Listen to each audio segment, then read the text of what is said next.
But listen, Ms. Pugh, don't speak over me. Ms. Pugh, just because you say respectfully does not mean that you get to interrupt me. That's disrespectful, right? Hang on. Listen, Ms. Pugh, stop talking over me. If you want to stop talking over me. Where is the verified claim that is being placed against my trust? You can go back with the bailiff. Go back with the bailiff. Get your own attorney or represent yourself if you don't like it.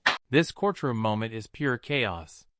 A self-proclaimed sovereign citizen tries to outsmart a judge with made-up laws and confidence that quickly fades. What started as arrogance turns into confusion fast, and the judge isn't having any of it. Let's watch how this dramatic encounter plays out. Good morning. Are you Janetta Pugh? I am the beneficiary of that estate. You're the what? I'm the beneficiary of that estate. You're the beneficiary of what estate? Answer my questions, please, ma'am. I'm just trying to understand. Beneficiary of that estate. Okay. For the record, I recognize Ms. Pugh. She's been here before. I do as well, for the record. And I looked into Mr. Christopher Wiley. I can't find that person as a practicing lawyer in the state bar page, and I have not been contacted by anybody on Ms. Pugh's behalf.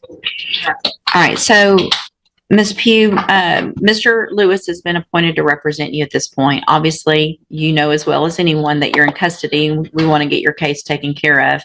If you've hired or your family has hired another lawyer, then they have to contact the court so that we can do something with your case. And do you know if they've hired someone? Respectfully, Your Honor, I do not agree with your appointed foreign agents, considering that the first duty is to the state and will be considered conflict of interest. You know? Okay, so if you don't want, the only thing I can do, I'm appointing an attorney to you to help you, right? So if you don't want a court-appointed attorney, then your only option, two things. One is to represent yourself or to hire a lawyer. So if you don't like the way it works, then you do something different. So are you, listen to what I'm saying. Are you either going to represent yourself, or are you going to let Mr. Lewis represent you, or are you going to hire someone? Objection, Your Honor. Respectfully, is this a court of record? It is a court of record. So your objection's overruled. Okay. Respectfully, Your Honor, where is the verified claim that is being placed against my trust? It's right here. It's called an indictment. And Mr. Lewis has a copy of it, and he can show it to you. So that would be the verified claim against you. Okay. Your Honor, respectfully, Your Honor, there were writs that was filed to the case that still haven't been received. I've received your petition for writ of habeas corpus, and it's denied. Okay. Respectfully, Your Honor, I demand to be released due to lack of evidence of stated claim and not being given the proper opportunity to obtain proper counsel to effective defense. It's overruled. Okay.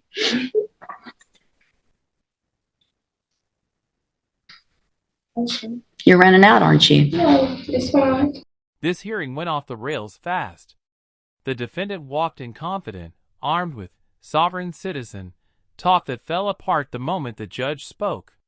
It's that classic mix of misplaced confidence and total misunderstanding of the law.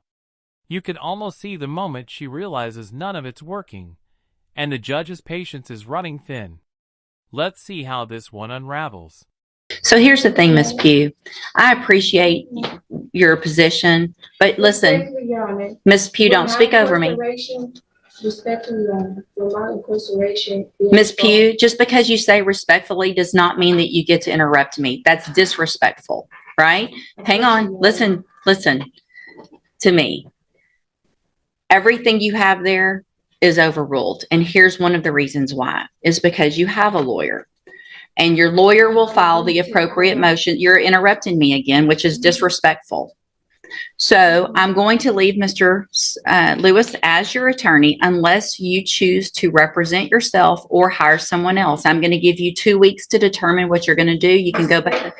You can go back with the bailiff. I do not agree or comply to your appointed Go back. agents. You already said that, and that's overruled. Duty is to the state. Go back with the bailiff. Get your own attorney or represent yourself if you don't like it. Round 2, and things somehow get even more ridiculous. The same sovereign citizen is back, still convinced she's uncovered some secret legal trick, but the judge isn't falling for any of it. You can feel the tension rising as patience wears thin. It's a perfect mix of disbelief and control from the bench. Let's see how long that calm lasts this time. Perfect. So, Ms. Pugh, Mr. Jeffries has been appointed to represent you. He's just been given, he's trying to get caught up real quickly on all the information and the discovery in your case. I'm going to reset your case so that he can get all of that. Once he gets it, he'll be out there to go over it with you, and we'll see if we can get an announcement at the next court date.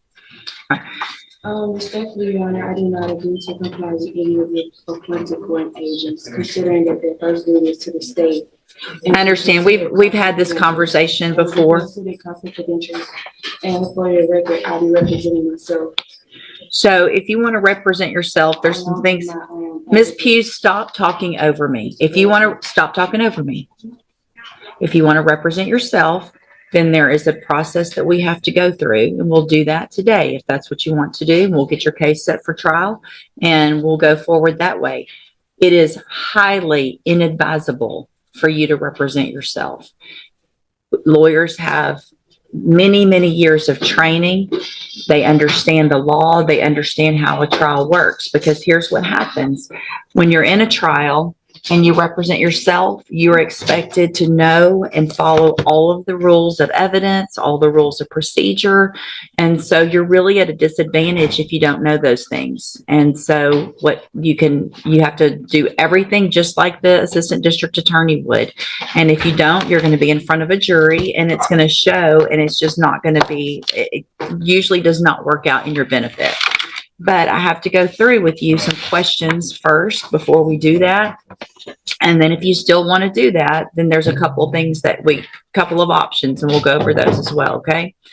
So I am supposed to ask you, I'm going to go through these questions. I need you to answer them if you want to represent yourself, because this is required. All right. So have you ever studied the law? Okay. Have you ever represented yourself before in any kind of criminal matter? Okay. Do you understand the charges against you? I know been accused of. Okay. And so do you know, and we've gone over before, I think, what the range of punishment is if you're found guilty on a jury? Do you know what that is? Let's see. Hold on a second. Let me pull you up here. We'll go over that again as well. The date of that allegations from June 22nd of 2021.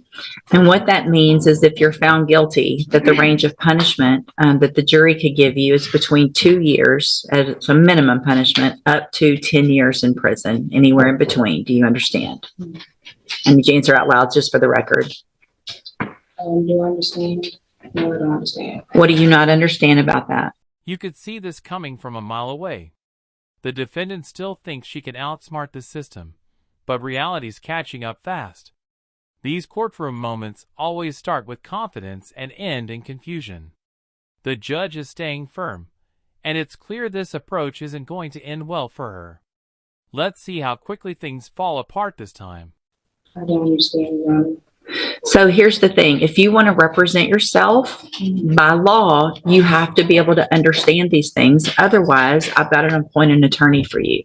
So you can't just say, I want to represent myself because I don't like the attorney or I don't like the process. This is the process that you're in. You live in Texas, you live in the United States. This is the law that applies to your case. So what do you not understand about the range of punishment if you're found guilty? And I'd be glad to explain it. I don't understand because I haven't did anything wrong. That's what a jury's for, right? And so if you say you're not guilty, then you go in front of a jury and they determine, after they listen to the evidence, if you're guilty or not. That doesn't have anything to do with if they find you guilty, you understanding that they could send you to prison for between 2 years and up to 10 years. Do you understand that part?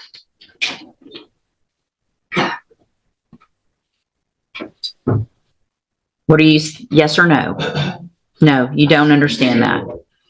So, Ms. Pugh, it's my understanding, I'm not going to allow you to represent yourself because you don't understand the law and the process. So we're on question number 4 out of 15 that I'm supposed to ask you. So Mr. Jeffries is going to stay on your case. I do not want Mr. Jeffries on my. I don't care what you want at this point. You can't do it. All right, you can go back with the bailiff. I'm done. Go back with the bailiff. He's not on my case. Go back with the bailiff. He's not on my case. Welcome to the criminal appointment list. Yeah, fun, Judge. This was not meant to be any kind of punishment, I promise. So Mr. Jeffries, get ready like you would. Probably it's going to go straight onto a jury. Right, I would And assume. we'll just get it figured out that way. All right. This judge handled the situation like a pro. She stayed composed through all the chaos, cutting through the nonsense without ever losing control. Watching her keep order while the defendant tried every trick in the book was oddly satisfying. It's a reminder that calm authority always wins in the end.